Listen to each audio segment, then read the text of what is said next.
The Hebrew name of the second Old Testament book, Shemoth, was taken from its opening phrase, "These are the names." The book's title from the Greek seems more appropriate, Exodus, or The Way Out. The exodus of the Jews from Egypt is the fulfillment of Genesis 50:25, spoken by Joseph hundreds of years before. In Genesis, God called the patriarchs individually, but in Exodus, he calls a whole nation to be his. His call was threefold: let my people go, that they may serve me, that they may hold a feast to me, and that they may do sacrifice. He still seeks those who desire to serve, worship, and fellowship with him. The book naturally falls into three main sections. Part 1 gives Israel's national foundation in chapters 1 to 18, as we see the increase of the people in Egypt and their deliverance out of Egypt. God saves his people.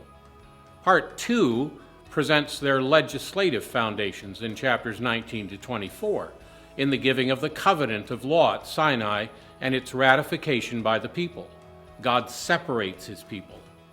Part 3 displays their religious foundation in chapters 25 to 40, constructing the tabernacle and its provisions of grace through the priesthood and sacrifices. God sanctifies his people. A holy God shows how he can live in the midst of a sinful people while still maintaining his righteousness. This, of course, is fully demonstrated by the cross of Calvary. Sidlow Baxter, writing in Explore the Book, says, "We have good reason to approach our study of it with real eagerness, for never was there a more striking or vital record.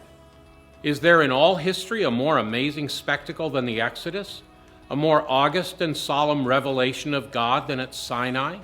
A more significant piece of architecture than the Israelite tabernacle? A greater human figure than the man Moses? A more influential national epic than the founding of the Israel theocracy? All these are found in this second book of Scripture." End quote.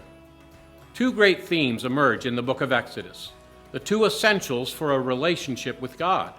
The first is redemption in chapters 1 through 15, and the second is consecration in chapters 16 through 40. These can be seen in the parallels throughout the book. In chapters 1 and 2, Israel is preserved in Egypt. In chapters 15 through 17, Israel is preserved in the desert. In chapters 3 and 4, Moses is instructed at Sinai. In chapters 21 to 31, Israel is instructed at Sinai. In 5 through 7, the confrontation is with Pharaoh. In 17 through 18, the confrontation is with Amalek. The power of God is manifested in the 10 plagues in chapters 7 through 11. The holiness of God is manifested in the 10 commandments in chapters 19 and 20. In chapters 12 and 13, judgment falls, but Israel is spared and redeemed. In chapters 32 to 34, judgment falls, but Israel is disciplined, then restored.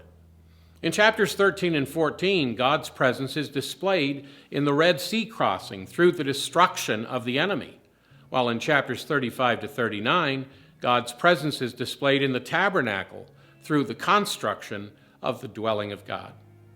When safe on the other side of the sea, Israel raised their song of redemption in chapter 15, whereas the act of consecration that concludes the book in chapter 40 results in the glory of the Lord filling the tabernacle.